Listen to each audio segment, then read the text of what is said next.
Во время официального визита китайской делегации столицей Норвегии прошли протесты в связи с творящимся беспределом в Восточном Туркестане.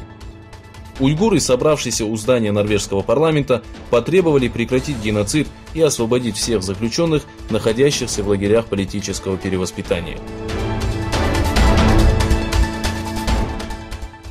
Действия китайских коммунистов, проводящих политику геноцида и уничтожающих культуру Восточного Туркестана, приобрели совершенно новые масштабы. По сообщениям Bitter Winter, на фестивале, прошедшем в городе Турфан, были представлены национальные блюда уйгуров, в том числе и традиционный хлеб нан. Внимание вызвало то, что на лицевой части тандырной лепешки были изображены китайский флаг, партийный герб и политические лозунги. Так как уйгуры считают хлеб священным, активисты заявили, что Китай знает, с какой стороны нанести удар. С наступлением месяца Рамадан коммунисты начали жесткий контроль мусульман в Восточном Туркестане. По сообщениям Turkestan Times, в некоторых школах учащихся китайцев просят быть максимально внимательными по отношению к школьникам-уйгурам. Для того, чтобы проверить, постятся уйгурские дети или нет, китайским ученикам посоветовали предложить им конфеты и воду. В случае выяснения того, что школьники постятся, китайские ученики обязаны сообщить об этом директору школы.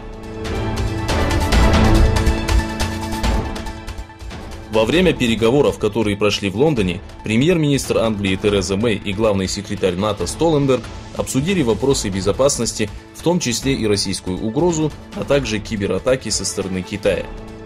Главным вопросом стал саммит НАТО, который пройдет в Лондоне в декабре.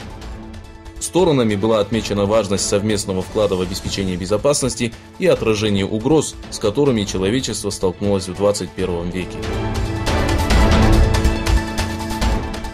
Президент России Владимир Путин провел переговоры с Майком Помпео.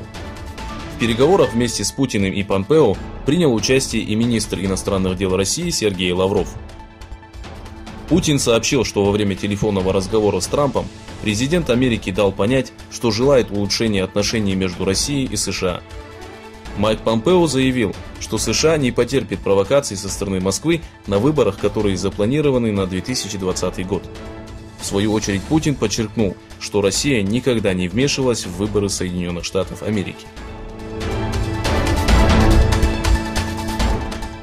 Президент Соединенных Штатов Америки Дональд Трамп опроверг сообщение о том, что США направят на Ближний Восток 120 тысяч американских солдат. Эти сообщения безосновательны. Я бы не стал этого делать. По крайней мере, на данный момент нет такой необходимости. Но все же, если бы США приняло такое решение, мы бы послали туда намного больше солдат, заявил Трамп.